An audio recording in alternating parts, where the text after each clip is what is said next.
projet de paix et non de malheur, afin de vous donner un avenir et de l'espérance. Vous me chercherez et vous me trouverez si vous me cherchez de tout votre cœur. Chers frères et sœurs dans le Seigneur, chers amis, bonjour. Ces paroles que je viens de vous lire sont tirées de la prophétie de Jérémie. Elles étaient adressées au peuple d'Israël qui était en exil. Cependant, ces mêmes paroles sont également vraies pour le peuple de Dieu. Dieu a pour chacun de nous des projets de paix et non des projets de malheur, et il se laisse trouver par quiconque le cherche de tout son cœur.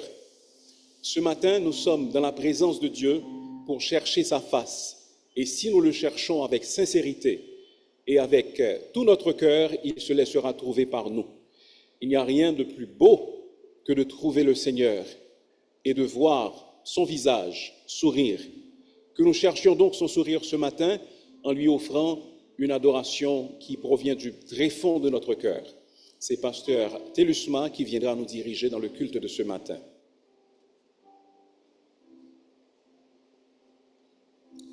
Bonjour frères et sœurs. Nous sommes très contents de vous voir et de vous accueillir ce matin. Et nous ne pouvons ne pas être contents lorsque nous sommes dans la présence de Dieu, n'est-ce pas? Le psalmiste a dit, vaut mieux un jour dans tes parvis que 1000 ailleurs. Nous sommes très contents de vous voir et nous sommes certains que nous allons passer un moment agréable dans la présence de Dieu. Je voudrais tout au début de ce culte d'adoration souhaiter bonne fête à toutes les mamans. Bonne fête, chère maman. Ce jour est spécial pour vous et nous pouvons dire que nous sommes dans la joie parce que nos mamans fêtent aujourd'hui. Et vous êtes très précieuses pour nous, chère maman. Très, très, très précieuses. N'est-ce pas, messieurs? Sans elles, nous n'avons pas d'elles, n'est-ce pas? Vous comprenez? Donc, nous sommes comme des oiseaux qui n'ont pas d'ailes sans ailes. Donc, mettons-nous debout et disposons-nous à adorer le Seigneur ce matin. Et nous commençons notre culte d'adoration avec ce cantique 3 qui dispose de toutes choses et nous les donne chaque jour. Chantons ensemble en l'honneur de notre Dieu.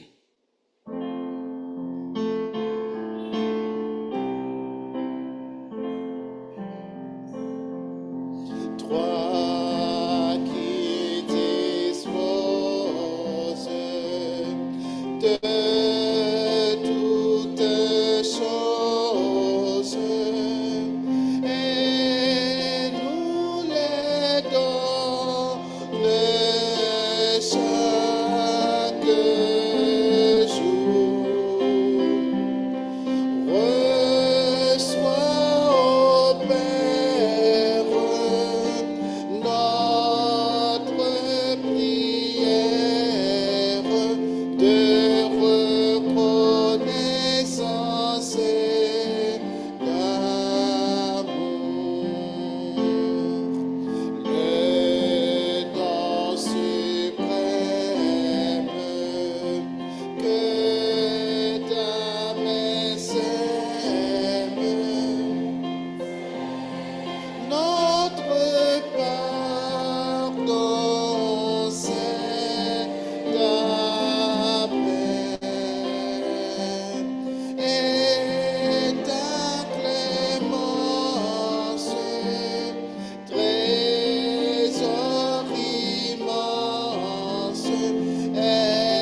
Gloire à Dieu notre Créateur, gloire à Christ notre Rédempteur, gloire à l'Esprit notre Consolateur.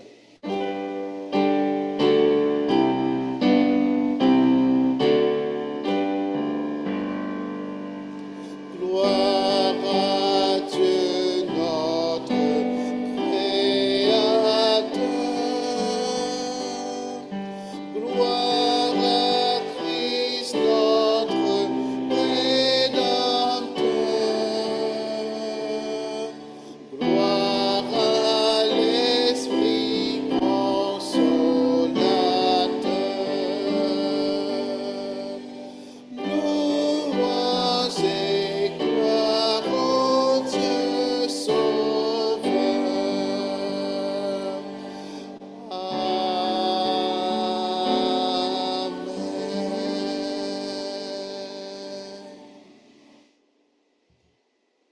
Invoquons le Seigneur. Dieu, notre divin Maître, notre Père, quelle joie indicible de pouvoir nous retrouver en tant que ton peuple dans ton temple pour t'adorer, pour te louer et pour faire monter vers toi nos cris de louange, nos adorations. Nous prions, Seigneur, que tu agrées le culte que nous te rendons. Nous en profitons pour mettre sur ton autel nos corps tout entiers comme des sacrifices vivants, saints et agréables à toi. Nous nous livrons entièrement, Seigneur, à ta majesté suprême et nous prions que tu prennes plaisir à tout ce qui sera dit et à tout ce qui sera fait pour ta plus grande gloire et pour l'édification de nos âmes, au nom de Jésus. Amen. Merci de rester debout. Nous allons faire la lecture de la parole de Dieu en Proverbes chapitre 31, versets 10 à 31. Proverbes 31, versets 10 à 31. Nous allons faire cette lecture de manière alternative.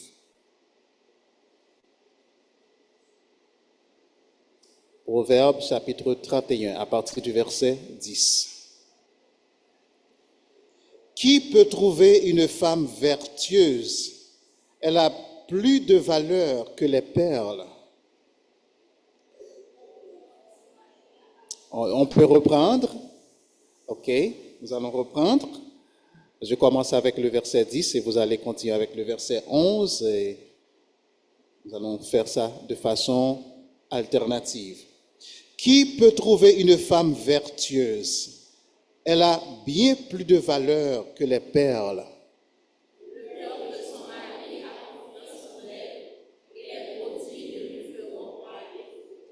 Elle lui fait du bien et non du mal tous les jours de sa vie.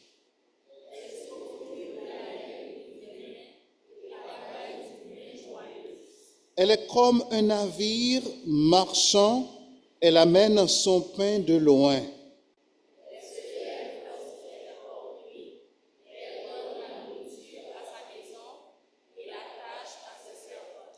Elle pense à un champ et elle l'acquiert. Du fruit de son travail, elle plante une vigne.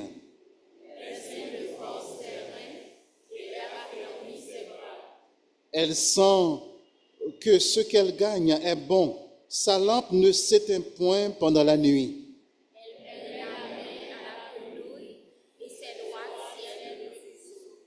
Elle tend la main au malheureux.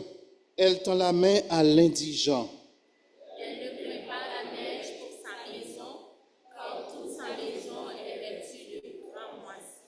Elle se fait des couvertures. Elle a des vêtements de fin lin et de pourpre. Son mari est considéré aux portes lorsqu'il siège avec les anciens du pays. Ça. Elle fait des chemises et les vend, et elle livre des ceintures aux marchands. Elle est revêtue de force et de gloire, et elle se rit de l'avenir. Elle ouvre la bouche avec sagesse et des instructions aimables sont sur sa langue. Sera dans sa maison et elle ne mange pas le pain de paresse. Ses fils se lèvent et la disent heureuse. Son mari se lève et lui donne des louanges. Plusieurs filles ont une conduite vertueuse, mais toi, tu les surpasses toutes. La grâce est trompeuse et la beauté est vaine. La femme qui craint l'Éternel est celle qui sera louée. Récompensez-la du fruit de son travail et qu'au porte ses œuvres la loue. Amen, parole du Seigneur. Juste avant de nous rasseoir, chantons avec joie les paroles de ce cantique par tous les saints glorifiés. Jésus inspire leur louange. Chantons avec entrain, chantons avec joie, s'il vous plaît.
Amen.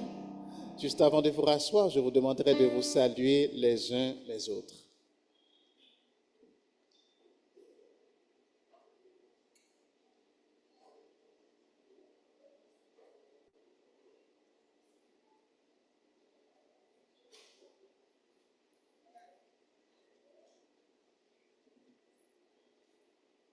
Encore une fois, nous vous souhaitons la bienvenue à notre culte d'adoration ce matin. Nous sommes à l'Assemblée Shalom Baptiste Fondamentale et vous qui nous suivez sur Zoom ou sur YouTube, nous vous saluons également de manière particulière et nous sommes contents que vous soyez avec nous dans le cadre de ce culte d'adoration. Nous allons continuer à adorer le Seigneur. Nous devons chanter en son honneur. Qui donc dans le ciel est semblable à notre Dieu? Personne, n'est-ce pas? Eh bien, chantons pour sa gloire.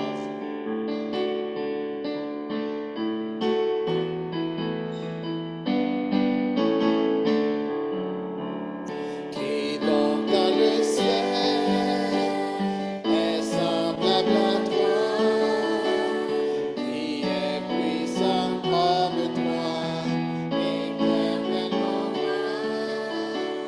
Qui est puissant comme toi?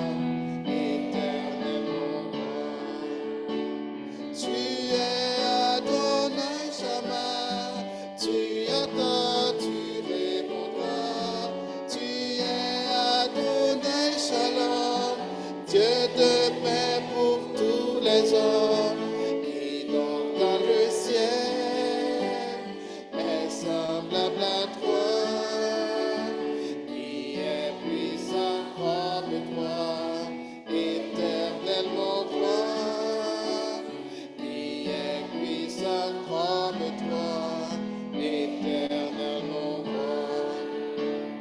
El Shaddai, Dieu tout-puissant, tu protèges et tu nourris. Elohim, Dieu éternel, Elahi, tu es vivant. Qui donc dans le ciel est semblable à toi, qui est puissant comme toi, éternellement roi, qui est puissant comme toi, éternellement roi. Amen. Notre Dieu est tout puissant, n'est-ce pas? Et il peut faire infiniment au-delà de tout ce que nous pensons, tout ce que nous demandons. Gloire à son nom. Et si vous ne connaissez pas encore le Seigneur, nous vous invitons ce matin à placer votre confiance en lui. Nous demandons aux enfants jusqu'à l'âge de 10 ans de se déplacer. Ils vont se rendre vers le centre d'activité pour le culte qui est préparé à leur intention. Donc les enfants, vous pouvez vous déplacer maintenant, gentiment. Nous allons avoir les annonces avec notre diacre Ansi Bijou.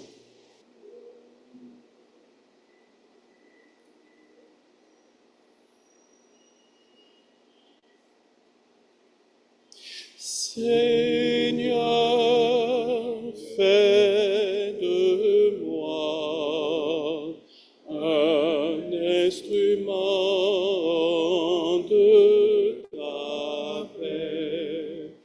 Là où il y a de la haine, que je mette l'amour.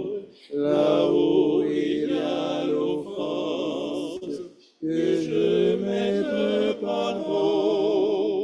Là où il y a discorde, que je mette l'union. Là où il y a l'erreur, que je mette la vérité. Là où il y a le doute, que je mette la foi. Qu'au sein du désespoir, je mette l'espérance. Là où il y a ténèbres, que je mette ta lumière. Là où il y a tristesse, oh Dieu, que je mette la joie. Oh Maître, que je ne cherche pas tant à être consolé, à consoler, à être compris, qu'à comprendre, à être aimé, à aimer. Car c'est en donnant qu'on reçoit, c'est en s'oubliant que l'on trouve, c'est en pardonnant qu'on est pardonné. C'est en mourant qu'on ressuscite.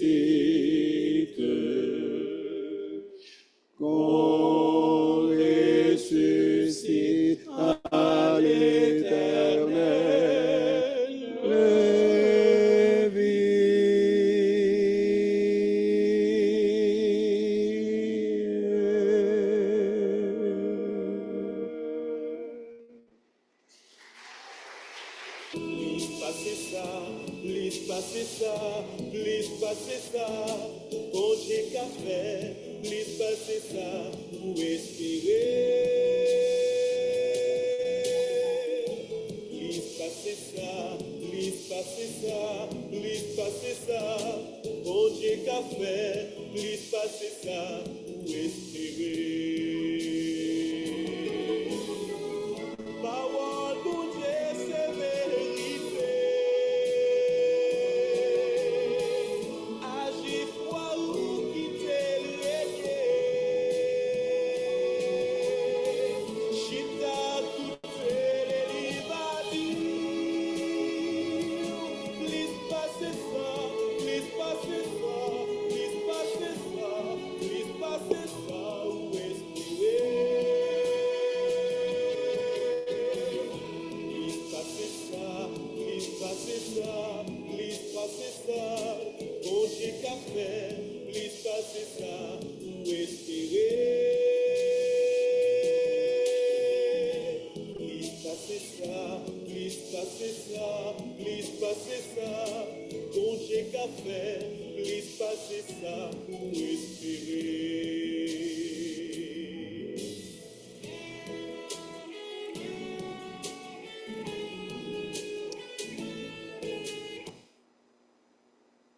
OK. Alors que nous continuons à distribuer les fleurs, nous allons, si vous n'avez pas encore reçu, je vais vous demander rapidement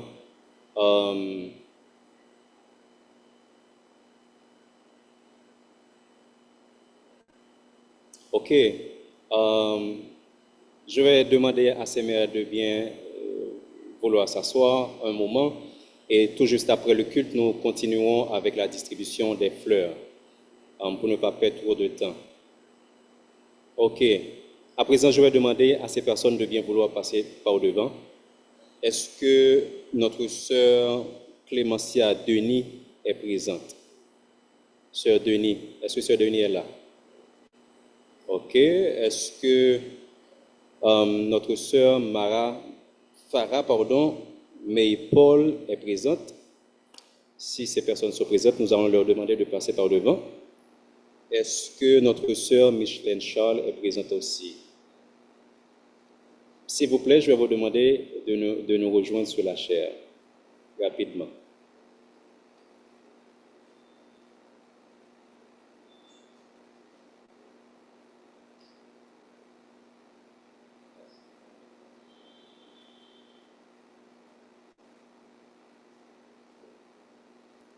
OK, ce que nous nous apprêtons à faire à présent, c'est que nous voulons honorer ces trois mères de l'Assemblée et je vais vous dire pourquoi. Normalement, en comité, nous avons pensé à honorer d'une manière spéciale ces trois mères parce que nous nous avons pensé honorer la mère active la plus anciennement enfantée au sein de l'Église. Nous avons pensé aussi à honorer la mère la plus récemment devenue au sein de l'Église et nous avons pensé aussi à honorer la mère l'une des mères les plus engagées au sein de l'Église. Et c'est effectivement dans cette intention que le GAS a voulu décerner un certificat d'honneur à notre sœur Clémentia Denis pour être la mère active la plus anciennement enfantée au sein de l'Église. Et nous voulons lui dire merci pour sa sagesse, pour ses multiples prières en faveur des jeunes mères et des enfants de l'Assemblée. Sous vos applaudissements, s'il vous plaît.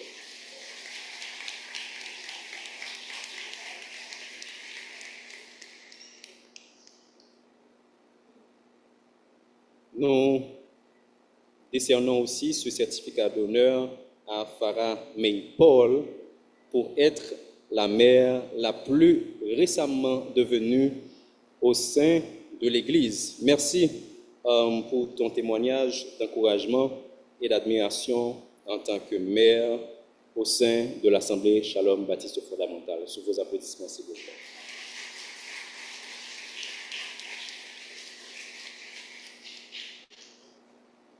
Et pour finir, nous décernons ce certificat d'honneur à Micheline Charles pour être la mère l'une des mères les plus engagées au sein de l'Église. Moi, je suis sûr et certain que c'est l'une des mères qui a plus d'enfants au sein de l'Église. Je ne sais pas pour vous, mais c'est ce que nous avons conclu. Et nous voulons te dire merci pour ton amour constant, ton dévouement et ton service fidèle envers tes enfants de l'Église. Et merci aussi pour ton cœur toujours tourné vers Dieu.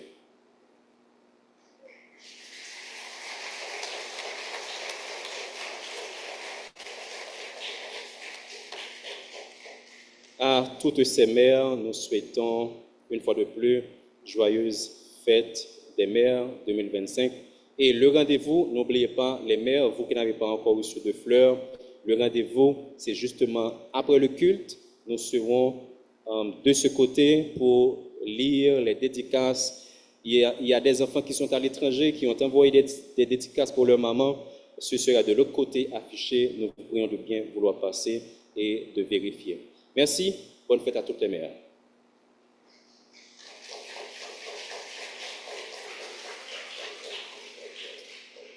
Alors, je voudrais dire à Jean-Bernard que c'est une félicitation à l'endroit de ta femme, mais c'est pas un encouragement à perpétuer l'histoire. D'accord, Jean-Bernard? Est-ce qu'il est là? D'accord, on se voit après le culte pour plus d'explications. D'accord? Nous allons maintenant recueillir les dîmes et les offrandes de l'Assemblée. Nous invitons les membres de l'accueil à passer par devant. Ils ont été très patients. Et merci de votre patience. Nous étions obligés de prendre ce temps pour honorer les mamans ce matin et elles le méritent bien.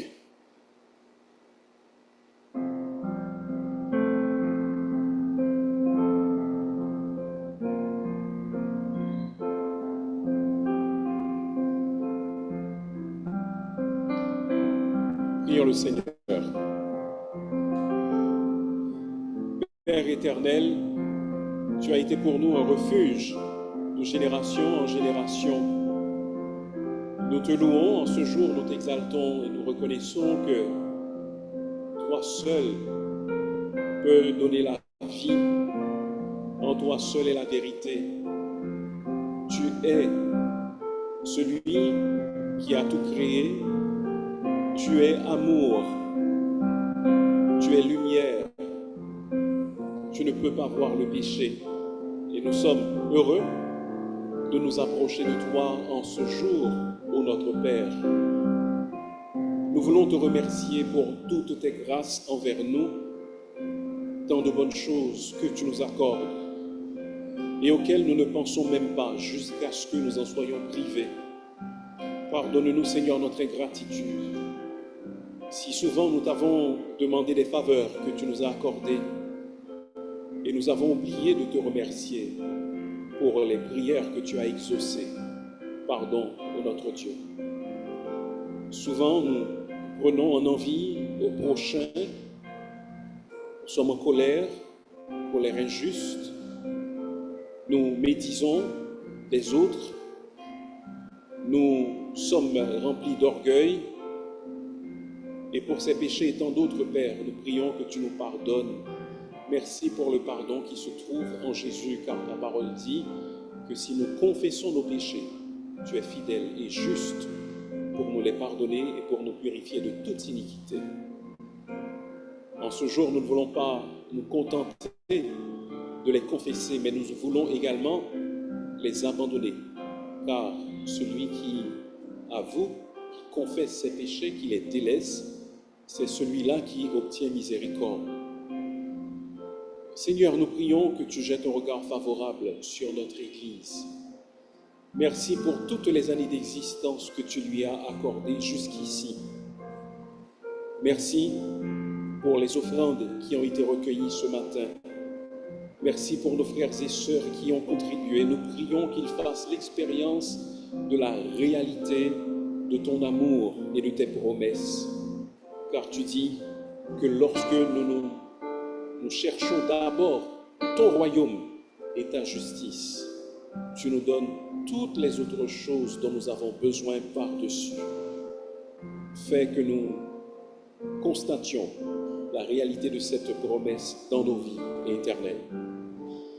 Père, nous te remercions d'une manière spéciale pour les mères en ce jour, celles qui nous ont portés, celles qui sont appelées à guider la génération montante. Nous avons une pensée spéciale, éternelle, à l'intention de celles qui nourrissent ce désir dans leur cœur et dont ce désir n'est pas encore satisfait. Nous prions que tu fasses pour elles comme tu l'avais fait pour Anne, que tu ouvres leurs entrailles, Seigneur, que tu touches leur corps en ce moment et que dans ta grâce et dans ta bonté, tu leur accordes une progéniture. Nous savons, Seigneur, que les femmes de notre Église, elles savent que leurs enfants doivent t'appartenir. Alors nous sommes certains que cette progéniture serait, tes enfants t'appartiendraient et te serviraient. Et c'est pour cela que nous te demandons d'accorder une telle grâce, une telle faveur à nos sœurs, aux couples mariés qui sont en attente et qui jusqu'à présent ne peuvent pas encore bercer un petit être que tu leur auras donné, Seigneur.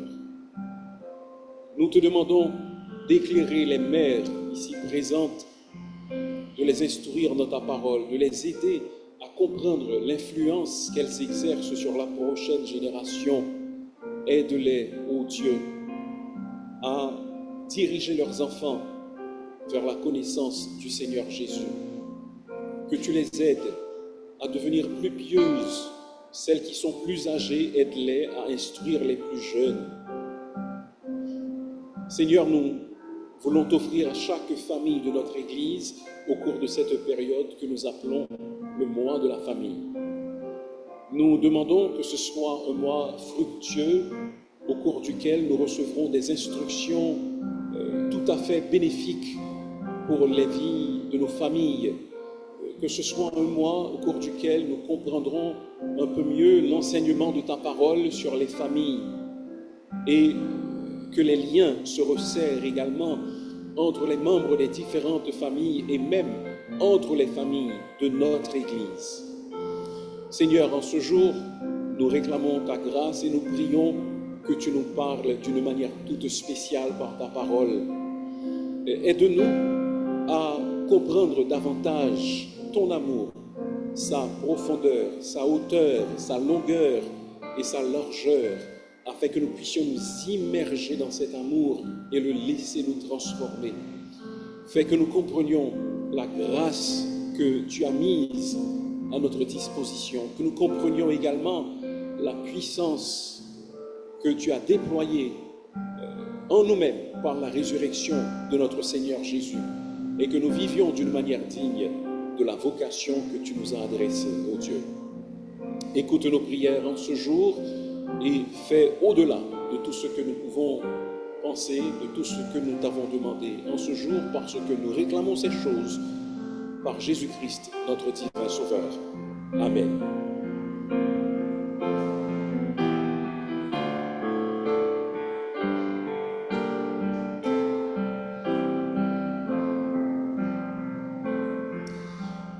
Préparons-nous à écouter la deuxième lecture qui nous sera faite par notre sœur Yalda Lissolon en Tite chapitre 2, versets 1 à 10. Tite chapitre 2, versets 1 à 10. Bonjour. Tite chapitre 2, versets 1 à 10. Tite chapitre 2, versets 1 à 10. Pour toi, dis les choses qui sont conformes à la saine doctrine.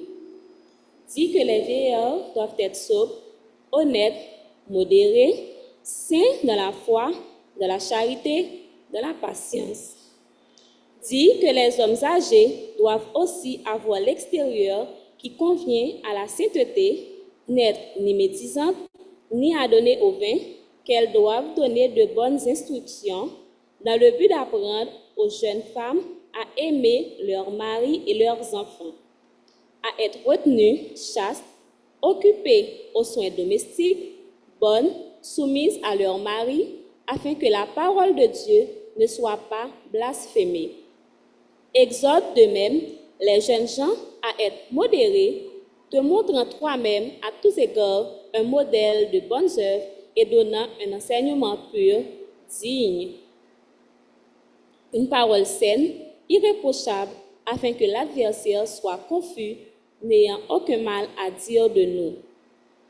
Exhorte les serviteurs à être soumis à leur maître, à leur plaire en toutes choses, à n'être point contredisant, à ne rien dérober, mais à montrer toujours une parfaite fidélité, afin de faire honorer en tout la doctrine de Dieu, notre Sauveur. Amen.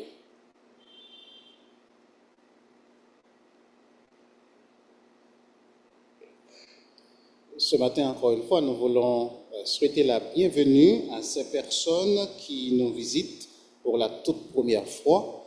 Nous voulons saluer de manière spéciale Formule James. James, signe de la main. Bienvenue, James. Germain Kerwin. Bienvenue. Jean-Claude David. Jean-Claude David.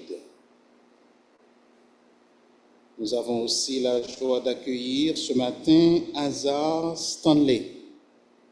Bienvenue parmi nous, Stanley. Donc à toutes ces personnes, nous vous disons encore une fois, bienvenue parmi nous à l'Assemblée Shalom Baptiste Fondamentale. Dans quelques instants, nous allons écouter le message de la parole de Dieu, mais nous allons, pour nous préparer à recevoir ce message, nous allons chanter les paroles de ce cantique Jésus doux Maître règne sur moi. Je vous prie de vous mettre debout, s'il vous plaît. Chantons Jésus doux Maître règne sur moi.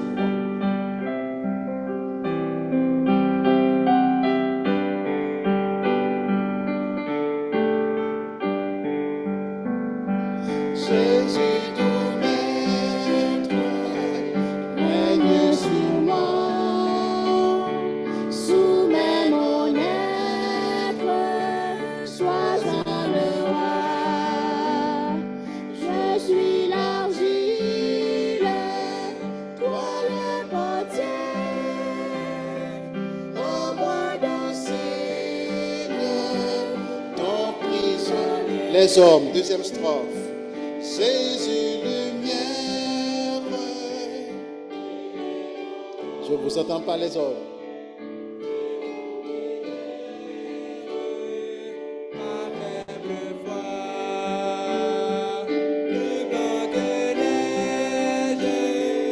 Rends-moi Seigneur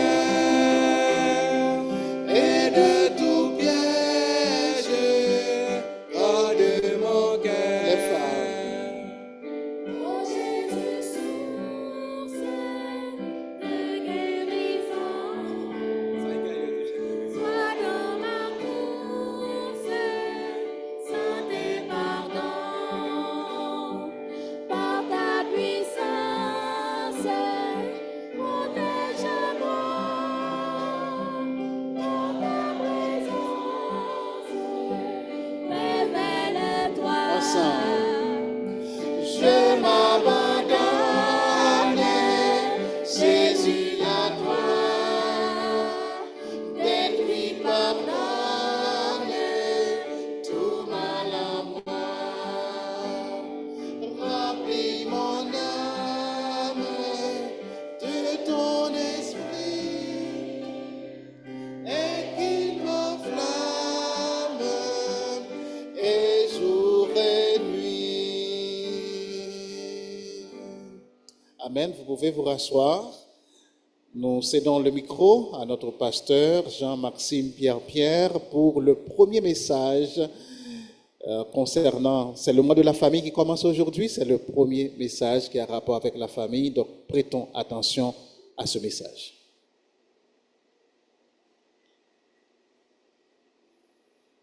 Souhaitons la bienvenue également à Joël Asselom qui nous visite ce matin. Joël Asselom, peut nous faire un petit signe de la main? Ok, on ne le voit pas, mais il a rempli une fiche. Je vous invite à ouvrir vos Bibles avec moi ce matin dans l'évangile de Matthieu au chapitre 15. Matthieu chapitre 15. Mais avant que nous lisions le texte que nous aurons à considérer ce matin, nous vous demandons de prier d'une manière spéciale pour Guy-Pierre et Rodia Chavannes qui vont entreprendre une tournée. Ils sont missionnaires avec l'Association pour l'évangélisation des enfants. Donc, au cours de cette semaine, ils comptent effectuer une tournée dans la Caraïbe francophone en vue de faire la promotion de ce travail de l'évangélisation des enfants. Et nous vous prions de les garder dans vos prières afin que le Seigneur les dirige. Ce déplacement va durer plusieurs semaines, donc ce n'est pas seulement aujourd'hui qu'il faut prier, mais au cours des semaines à venir, souvenez-vous d'eux dans vos prières. Lisons ce matin en Matthieu chapitre 15, du verset 21 au verset 28. Matthieu 15, 21 à 28.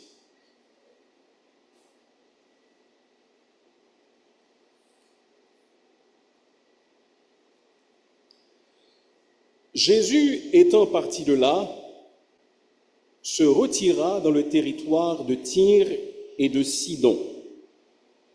Et voici, une femme cananéenne qui venait de ces contrées lui cria « Aie pitié de moi, Seigneur, fils de David. Ma fille est cruellement tourmentée par le démon. » Il ne lui répondit pas un mot. Et ses disciples s'approchèrent et lui dirent avec instance « Renvoie-la, car elle crie derrière nous. » Il répondit « Je n'ai été envoyé qu'aux brebis perdues de la maison d'Israël. » Mais elle vint se prosterner devant lui, disant « Seigneur, secours-moi. » Il répondit « Il n'est pas bien de prendre le pain des enfants et de le jeter aux petits chiens. »« Oui, Seigneur, dit-elle, mais les petits chiens mangent les miettes qui tombent de la table de leur maître. » Alors Jésus lui dit « Femme, ta foi est grande, qu'il te soit fait comme tu veux. » Et à l'heure même, sa fille fut guérie. Amen. Comme vous le savez, aujourd'hui, c'est la fête des mères en Haïti. La fête des mères ne se célèbre pas le même jour partout. Certaines mères sont en mesure d'offrir à leurs enfants une bonne éducation. Et cela est très important, c'est utile. D'autres peuvent peut-être donner à leurs enfants un héritage qui se chiffre en dizaines ou en centaines de milliers, voire en millions de dollars. Certainement, ça peut aider et c'est utile que d'avoir une forte somme d'argent en héritage. Cependant, le meilleur cadeau qu'une mère puisse offrir à ses enfants ou à son enfant, c'est le cadeau de la foi. En 2 Timothée, chapitre 1er et le verset 5 que nous avons lu, nous lisons que la grand-mère et la mère de Timothée lui avaient transmis comme cadeau la foi. Paul dit que la foi habitait en Timothée. Cependant, cette foi avait habité d'abord dans la grand-mère de Timothée, Loïs, et également dans la mère de Timothée, Eunice. Et Paul était persuadé que cette même foi habitait également en Timothée.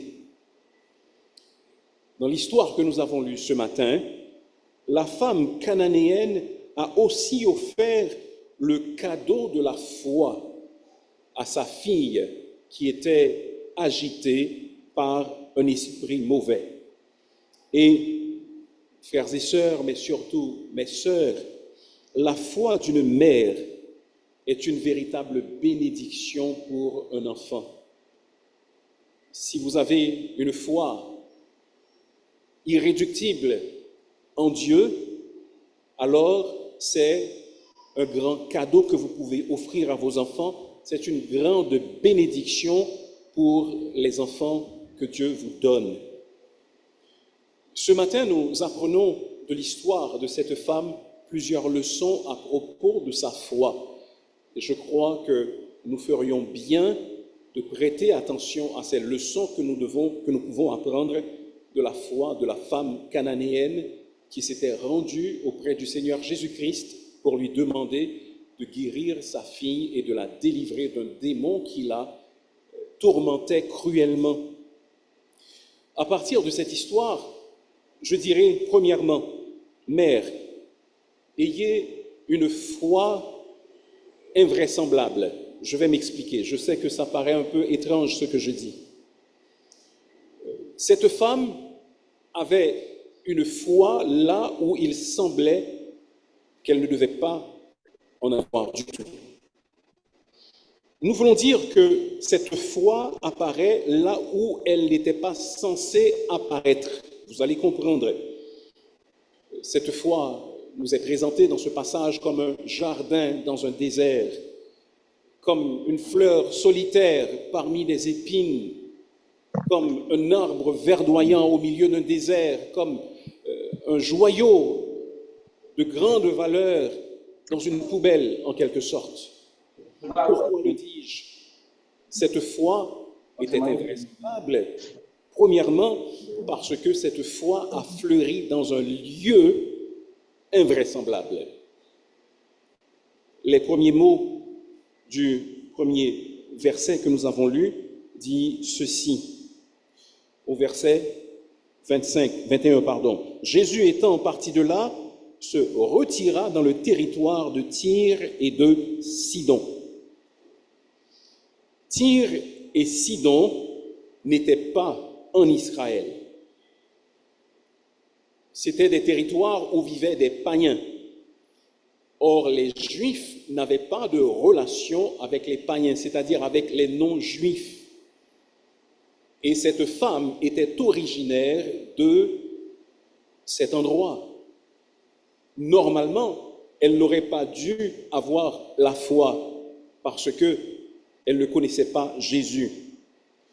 Et ces territoires étaient donc peuplés de non-juifs et les juifs n'avaient pas de rapport étroit avec les non-juifs. Certainement, ils entretenaient des rapports commerciaux. Cependant, sur le plan religieux, les deux groupes étaient totalement opposés l'un à l'autre. La Sidonienne la plus célèbre était Jézabel. Jézabel, vous souvenez-vous d'elle? C'était une reine dans l'Ancien Testament. Elle était la femme du roi Akab. C'est elle qui avait voulu tuer le prophète Élie. Et cette femme venait de cet endroit-là, de cette zone où les gens ne connaissent pas Dieu. Jézabel était la fille du roi de Sidon. Et elle était connue pour être une idolâtre. Elle avait voulu massacrer les prophètes de l'Éternel, y compris Élie. Et cette femme était originaire de cet endroit. On ne s'attendrait pas à voir sa foi s'éclore dans un pareil endroit. Non seulement le lieu où sa foi s'est manifestée paraît invraisemblable, mais également la personne qu'elle est ne semblait pas pouvoir avoir une foi telle que celle qu'elle a manifestée, comme nous le verrons un peu plus tard. Elle était d'abord une Cananéenne. Elle est décrite comme étant une Cananéenne. C'est quoi les Cananéens? Bien, vous vous souvenez, lorsque le peuple d'Israël est sorti d'Égypte, bien sûr, il a passé 40 ans dans le désert, Et lorsqu'il est arrivé dans le lieu que Dieu lui avait promis, dans la terre promise, bien, il y avait des nations. Parmi ces nations figuraient les Cananéens.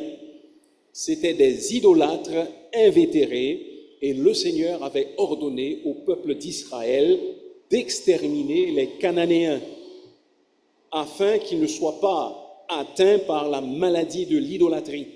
Certains Cananéens et certains peuples de la terre promise furent exterminés de fait. Cependant, beaucoup de Cananéens ne furent pas exterminés. Et cette femme était l'arrière petite-fille de ces peuples qui n'avaient pas été exterminés par le peuple d'Israël. Donc, elle est décrite comme étant une Cananéenne. Dans l'évangile de Marc, qui contient le récit parallèle, cette femme est décrite comme étant syrophénicienne et également comme étant grecque. Cela veut dire qu'elle était d'une nationalité bien particulière. Cela et cette nationalité l'excluait du peuple d'Israël et des promesses que Dieu avait faites à son peuple. Elle est également décrite comme étant grecque parce que les Grecs avaient exercé leur domination sur la Phénicie. Donc voilà qui était cette femme. Elle n'avait jamais vu le Seigneur Jésus-Christ accomplir du miracle parce que Jésus, c'est la seule fois où il se soit rendu dans ce territoire. Et nous allons voir encore que Jésus n'y était pas allé de manière publique. Elle n'avait jamais entendu le Seigneur Jésus-Christ prêcher la parole. Elle n'avait jamais vu le Seigneur délivrer des gens de démons. Elle ne l'avait jamais vu multiplier les pains pour la multitude.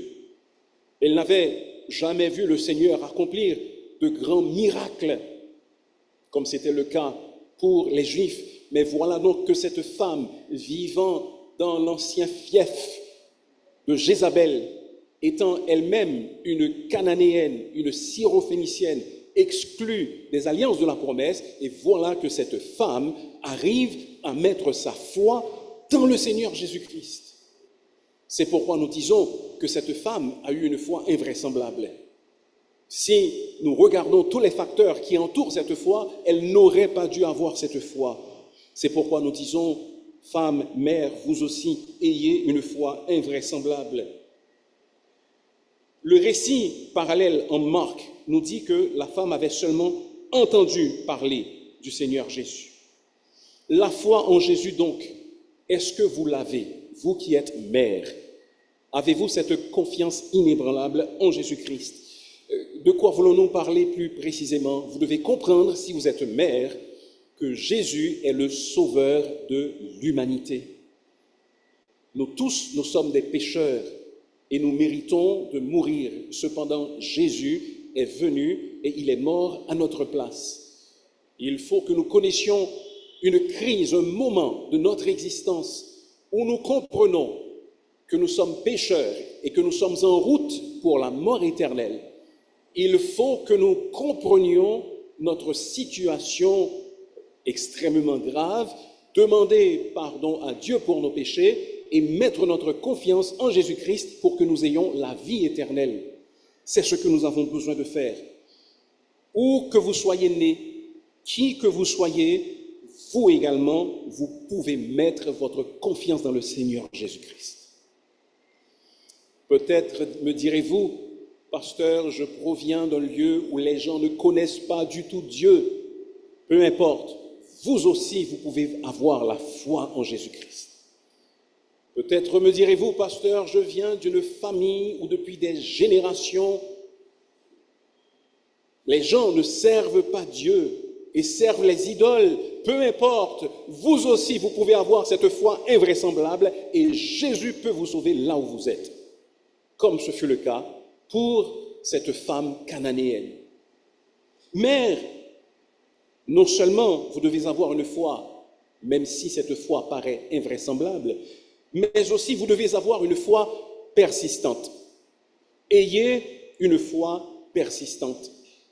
Pourquoi disons-nous que cette femme avait une foi persistante? Premièrement, parce qu'elle est allée dénicher, en quelque sorte, découvrir Jésus. Regardez en Marc chapitre 7. Je pense qu'il est intéressant de voir le récit parallèle brièvement. Au verset 24, voici ce que nous lisons. Jésus, étant parti de là, s'en alla dans le territoire de Tyr et de Sidon. Il entra dans une maison, désirant que personne ne le sache. Mais il ne put rester caché, car une femme dont la fille était possédée d'un esprit impur entendit parler de lui. Jésus s'était donc rendu en cachette à Tyr et à Sidon. Et il s'était enfermé dans une maison avec ses disciples parce qu'il ne voulait pas que l'on sache qu'il était là. Pourquoi est-ce que Jésus avait-il jugé bon de faire cela? Peut-être parce qu'il estimait avoir besoin de repos. Il voulait que peut-être la foule le laisse prendre un peu de répit avec ses disciples. Cela arrivait de temps en temps, il avait besoin de repos. Peut-être également, Jésus se sentait-il en danger à cause de ses ennemis et il a pris temporairement refuge à Tyr et à Sidon, dans un lieu où il savait que ses ennemis ne pourraient pas le trouver, un peu comme son père adoptif et sa mère s'étaient rendus en Égypte après sa naissance pour rester hors de danger et pour ne pas être surpris ou maltraité ou même tué par Hérode qui en voulait à sa vie. Peut-être que c'est pour cette raison que Jésus-Christ s'était rendu à Tyr et à Sidon. Cependant, le Seigneur Jésus-Christ ne put pas rester caché pendant longtemps parce qu'il y avait une femme qui criait. Elle avait entendu que Jésus était dans cette ville, que Jésus était dans cette maison. Eh bien, elle s'est rendue auprès de lui et elle a fait montre d'une foi vraiment persistante. Et non seulement cette femme s'est rendue là où était Jésus pour lui faire connaître sa situation désespérée, et pour ce faire, elle a fait sauter tous les verrous, elle a éliminé les obstacles, elle est allée découvrir Jésus, mais il nous est dit également qu'elle criait. Elle criait. Elle ne parlait pas à voix basse, mais elle criait. Elle voulait que Jésus l'entende. À 2 reprises dans le texte, il est dit qu'elle criait. Non seulement il nous est dit qu'elle criait, mais les disciples sont allés trouver Jésus. Apparemment, cette femme l'a trouvé dans la maison et elle crie, lui demandant de l'aider. Ils se sont déplacés et pendant qu'ils se déplaçaient, les disciples disent « Seigneur, renvoie-la !» parce qu'elle crie après nous. Elle crie. Cela fait montre d'une foi persistante. Elle savait que sa fille souffrait cruellement, qu'elle était tourmentée par un démon. C'est certain qu'elle avait essayé d'autres solutions et ces solutions s'étaient révélées infructueuses. Elle savait que seulement Jésus-Christ pouvait l'aider. Et c'est pourquoi elle a persisté, c'est pourquoi elle a insisté. Vous également, mères, nous tous, d'une manière générale, cependant, ce matin, nous nous adressons particulièrement aux mères. Vous également, vous avez besoin de faire montre d'une foi persistante dans le Seigneur Jésus-Christ. Sachez, mères, que seulement Jésus-Christ peut vous protéger contre le malin et vous délivrer de ses griffes. Ce ne sont pas ce que nous appelons dans notre langage les simples qui vous protégeront, qui protégeront vos enfants. Ce ne sont pas les bains de feuilles qui donneront une chance ou de la chance à vos enfants. Ce ne sont pas les sorciers qui pourront guérir de maladies. C'est seulement Jésus qui peut délivrer. Et de fait, le Seigneur Jésus-Christ a délivré sa fille de ce mauvais esprit dont elle était possédée et qui la tourmentait et qui l'affligeait. Oh, peut-être direz-vous, mais on peut trouver une solution si on regarde de l'autre côté. Peut-être, cependant, cette solution sera partielle. Elle ne sera pas totale. Et si c'est cette solution que vous choisissez, si c'est pour elle que vous optez, sachez également que vous aurez des dettes envers les forces des ténèbres. Si vous ne cherchez pas la solution en Jésus, vous aurez des dettes, peut-être un soulagement partiel, un soulagement temporaire, cependant une dette envers les forces des ténèbres. Et vous allez également vous allez donner accès au diable. Or, la parole de Dieu nous demande, en Éphésiens chapitre 4, verset 27, de ne pas donner accès au diable. Si vous n'avez pas encore trouvé de solution au mal dont souffre votre enfant, alors criez au Seigneur Jésus. Criez à voix basse. Criez dans l'intimité de votre chambre. Criez le matin, à midi et le soir. Sachez qu'un jour, le Seigneur finira par vous entendre. Exercez une foi persistante. Elle a cherché le Seigneur Jésus-Christ pour le trouver. Elle a crié, mais ce n'est pas tout ce qu'elle a fait. Elle a suivi. Elle continuait à suivre le Seigneur tout en ne recevant aucune réponse de sa part, ni de la part de ses disciples, à part des regards sans doute furieux et irrités de voir cette femme les suivre. Quand, dans un premier temps, elle n'obtient pas de réponse, donc elle se met à suivre. Et vous également, en tant que mère, vous avez besoin de suivre cet exemple de la femme qui exerce une foi persistante dans le Seigneur Jésus. Et elle a suivi le Seigneur Jésus jusqu'à ce qu'elle ait obtenu gain de cause. L'histoire que je vais vous raconter, plusieurs d'entre vous la connaissent déjà, car je l'ai utilisée à plusieurs reprises. Cependant, il n'est pas inutile que je la redise, parce que certains d'entre vous ne s'en souviennent pas, certains d'entre vous ne l'ont pas entendue encore. Cependant, au IVe siècle est né Augustin. Augustin, c'est l'un de ceux qu'on appelle un père de l'Église. Augustin était né d'une mère chrétienne et d'un père païen. Sa mère priait pour lui, pour qu'il se donne à Dieu et qu'il suive ses voies, tandis que son père l'encourageait dans le chemin de l'immoralité. Et dans un premier temps, Augustin a écouté les conseils de son père. Il a vécu dans la débauche. Il était un amoureux de la philosophie, il a étudié la philosophie et il a même eu un enfant dans ses jours de débauche. Pendant tout ce temps, sa mère persévérait dans la prière et intercédait par la foi pour lui. À certaines occasions même, il a essayé d'échapper à sa mère, lui disant qu'il allait voyager et la laissant, mais sa mère l'a poursuivi.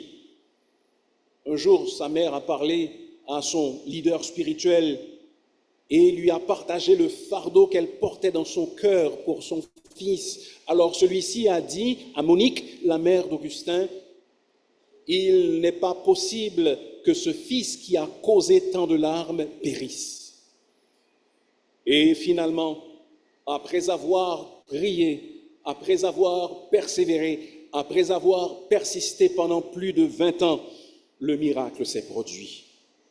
Cet homme qui vivait dans la luxure, dans la débauche, qui avait commencé à lire la parole de Dieu, mais qui ne pouvait pas se séparer de ses péchés, un jour, alors qu'il était assis et qu'il réfléchissait à son dilemme, il a entendu un enfant chanter « Prends et lis ». Il avait une copie, un exemplaire des Saintes Écritures à ses côtés et il a ouvert la Bible et il est tombé sur ce passage, Romains chapitre 13, versets 13 et 14. Et il a lu les paroles suivantes. « Marchons honnêtement, comme en plein jour, loin des excès de l'ivrognerie, de la luxure et de l'impudicité, des querelles et des jalousies. Mais revêtez-vous du Seigneur Jésus-Christ. Et n'ayez pas soin de la chair pour en satisfaire les convoitises. » Il déposa le livre. Il n'avait plus besoin de continuer à lire parce que la grâce avait pénétré et illuminé son cœur enténébré. il se donna au Seigneur Jésus-Christ. Enfin, les prières de sa mère avaient prévalu. Et Augustin fut baptisé en même temps que son fils, et il devint l'un des plus grands théologiens de tous les temps. Voilà ce que peut faire la foi persistante d'une mère. La foi de cette femme était invraisemblable. La foi de cette femme était persistante. Mère, ayez également une foi pleine d'humilité. Votre foi doit être empreinte d'humilité. Pourquoi disons-nous que sa foi était empreinte d'humilité? Parce que lorsque le Seigneur Jésus-Christ s'arrête et lui parle et lui dit « Écoute, je n'ai été envoyé qu'aux brebis perdues de la maison d'Israël », eh bien cette femme est venue se prosterner devant Jésus. Elle savait qu'elle ne faisait pas partie des brebis perdues de la maison d'Israël. Alors, avant de continuer, laissez-moi vous faire comprendre ce qui se passe ici. Les paroles du Seigneur à l'égard de cette femme sont dures. Cependant, il faut comprendre qu'au-delà de cette dureté apparente, le Seigneur connaît le cœur de cette femme. Il sait ce qu'elle est en mesure d'endurer. Il ne veut pas la blesser indûment, mais il veut magnifier sa foi et par là nous instruire les générations suivantes par son exemple. Et c'est pour cela que Jésus adresse des paroles qui sont assez difficiles et dures à cette femme. Donc d'abord, le Seigneur lui fait comprendre qu'il n'a été envoyé qu'aux brebis perdues de la maison d'Israël. Qu'est-ce que cela veut dire? Bien, en effet, Jésus est venu pour sauver le monde. Cependant, durant son ministère terrestre, son champ d'action était très restreint. Et même lorsqu'il envoya ses disciples, il leur demanda de ne pas aller en dehors d'Israël, mais d'aller vers les enfants d'Israël. Lorsque Jésus-Christ est ressuscité et avant qu'il monte aux cieux, il a dit clairement à ses disciples, allez, faites de toutes les nations des disciples, les baptisant au nom du Père, du Fils et du Saint-Esprit.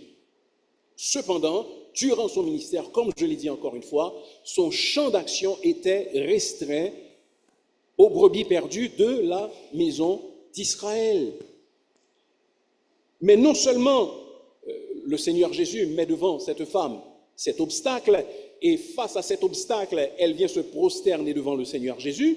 C'est pourquoi nous disons que sa foi était humble, empreinte d'humilité.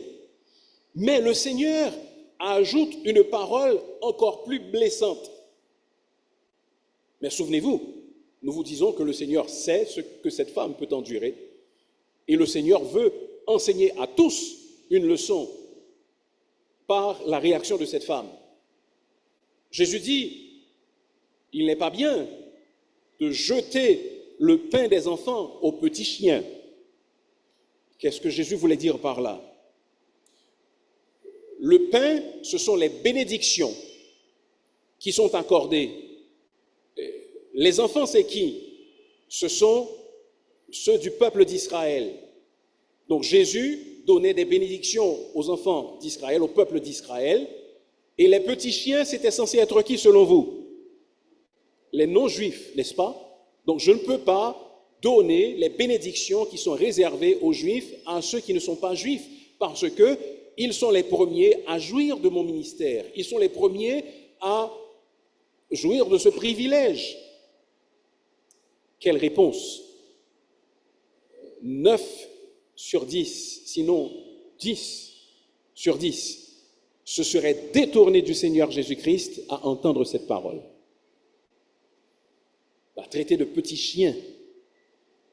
Cependant, elle a persisté et sa foi était pleine d'humilité.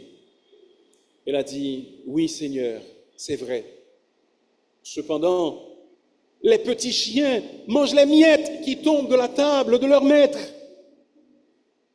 Et à cette parole, Jésus a dit, ta foi est grande. Ta foi est grande. Donc, elle était prête, dans son humilité, à accepter même les miettes qui étaient réservées aux petits chiens.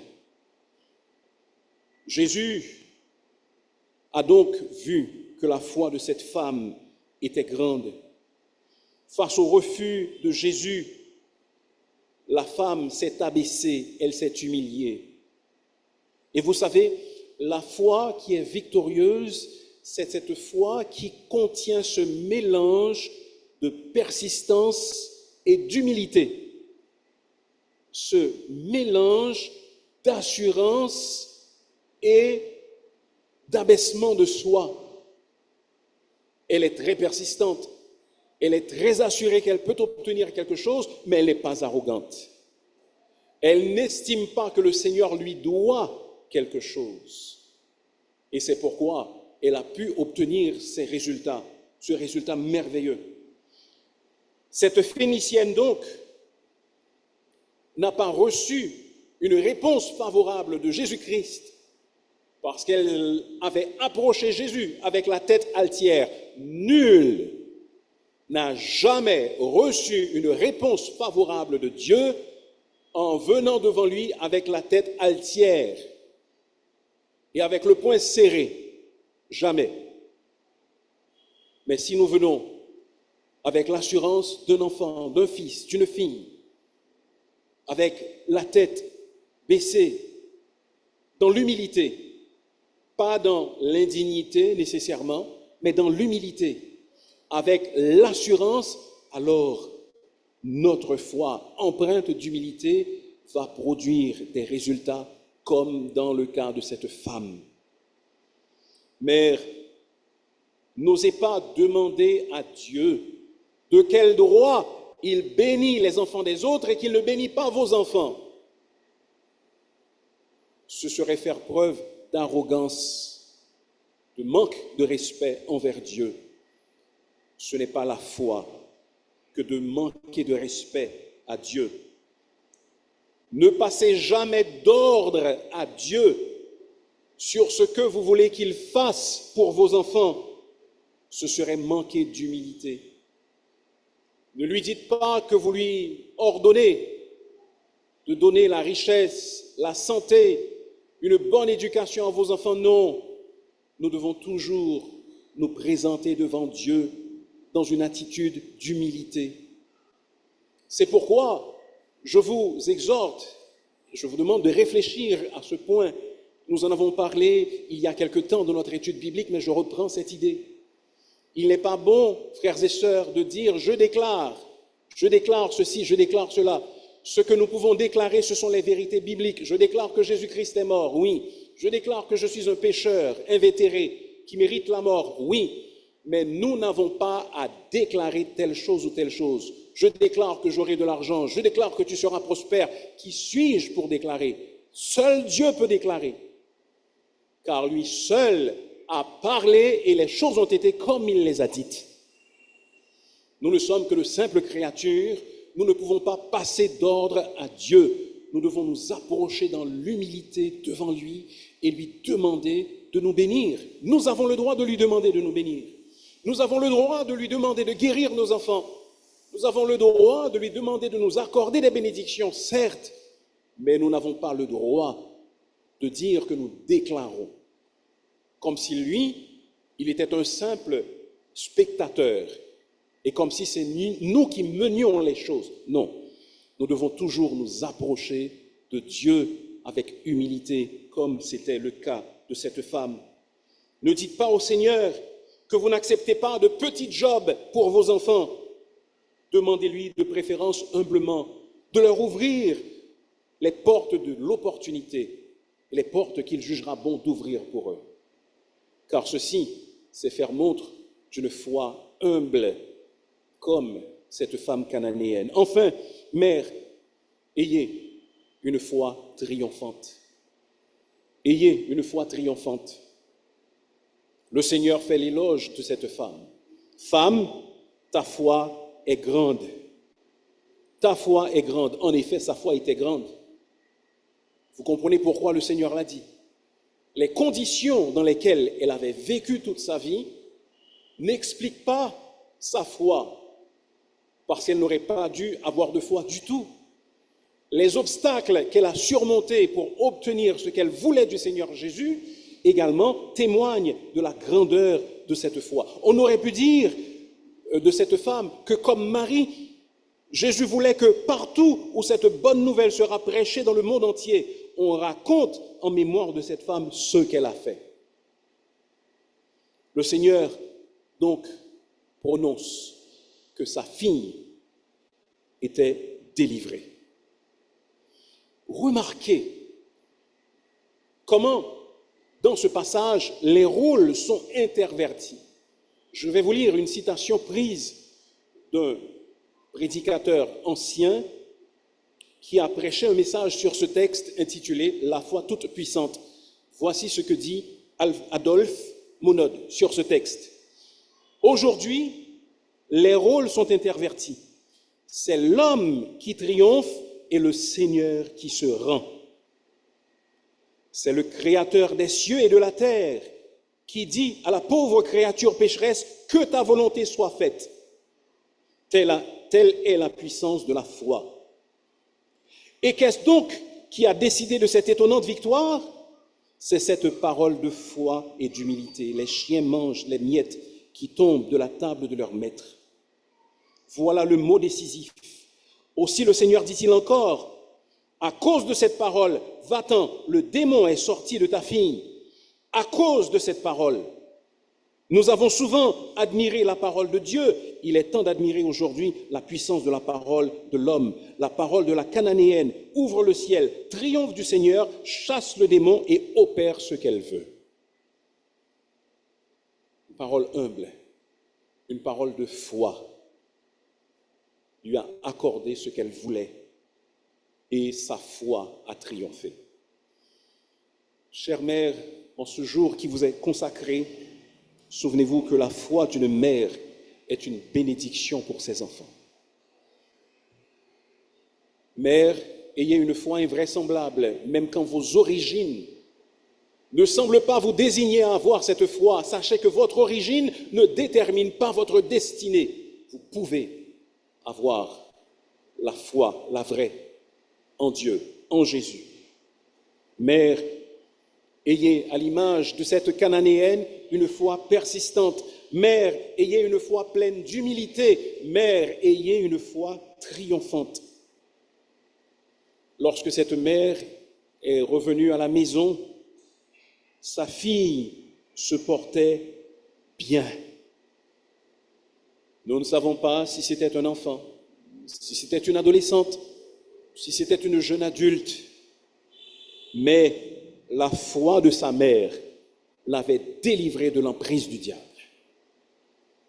Elle était désormais bien et elle le serait pour le restant de ses jours grâce à la foi de sa mère. Susanna Wesley est appelée la mère du méthodisme. Pourquoi? Les fondateurs du méthodisme sont John et Charles Wesley. Cependant, leur mère, qui n'avait pas grand-chose à voir directement avec l'implantation du méthodisme, elle est appelée la mère du méthodisme. Pourquoi? C'est à cause de sa foi, à cause de l'éducation spirituelle qu'elle avait donnée à ses enfants. Elle consacrait chaque semaine un temps spécial à chacun de ses enfants pour parler de leur foi et de leurs préoccupations personnelles. Retenez bien, Susanna Wesley et son mari Samuel avaient eu 19 enfants, dont 9 étaient morts dans l'enfance, bébés. Bien, les 10 enfants restants, elle a assuré leur éducation spirituelle, notamment John Wesley. Et lorsque son mari pasteur était absent, elle organisait des réunions de prière et d'études bibliques où elle faisait la lecture des sermons de son mari ou de son père, qui avait été pasteur également, et qui attirait parfois plus de monde que les sermons de son propre mari à l'église. Et John Wesley s'inspira fortement de sa mère pour structurer le mouvement méthodiste. Voilà quelle peut être l'influence d'une mère, l'influence de la foi d'une mère. Ainsi, sœurs, ce matin, que votre foi soit un bouclier pour protéger vos enfants, que votre foi soit un exemple dans lequel ils pourront marcher, que votre foi soit un triomphe qui ouvre des voies d'opportunité et de victoire pour vos enfants, Que votre foi soit le souvenir qu'il garde de vous jusqu'à ce qu'il quitte cette terre. Que votre foi soit un abri où vos enfants désireront prendre refuge. Que votre foi soit le chemin qu'ils empruntent tout naturellement pour aller à Jésus-Christ. Car c'est là la plus noble vocation d'une mère. Mère, armez-vous de foi. C'est le plus beau cadeau que vous puissiez faire à vos enfants. Prions le Seigneur. Dieu notre Père, nous te rendons gloire parce que tu es merveilleux. Merci pour ta parole et l'exemple de cette femme pleine de foi qui nous vient de l'Évangile. Nous te présentons les mères ici présentes ce matin. Une fois de plus, nous avons une requête spéciale pour celles qui désirent le devenir. Que tu les touches et que tu leur accordes ce privilège. Mais pour celles qui le sont déjà, nous te demandons, ô Dieu, de te manifester d'une manière telle qu'elles comprendront la nécessité pour elles de vivre devant leurs enfants la foi, une foi vivante, une foi véritable, une foi qui pourra les conduire durant le reste de leurs jours. C'est la grâce que nous te réclamons, non que nous en soyons dignes, mais au nom et par les seuls mérites du Seigneur Jésus-Christ. Amen. Comme vous le savez, aujourd'hui, c'est non seulement la fête des mères, mais c'est aussi le dernier dimanche. Et le dernier dimanche, nous observons la Sainte Seine. C'est la table du Seigneur, un repas spécial au cours duquel nous nous souvenons des souffrances et de la mort du Seigneur Jésus. Si vous êtes baptisé par immersion, membre d'une église de même foi que la nôtre, si votre vie est en ordre avec le Seigneur, nous vous invitons à participer à ce repas. Si ce n'est pas le cas, nous vous invitons à rester et à assister seulement à ce moment. Je pense que même en assistant, vous allez trouver un encouragement, une exhortation pour votre propre vie. Ceci étant dit, nous passons la parole à Pasteur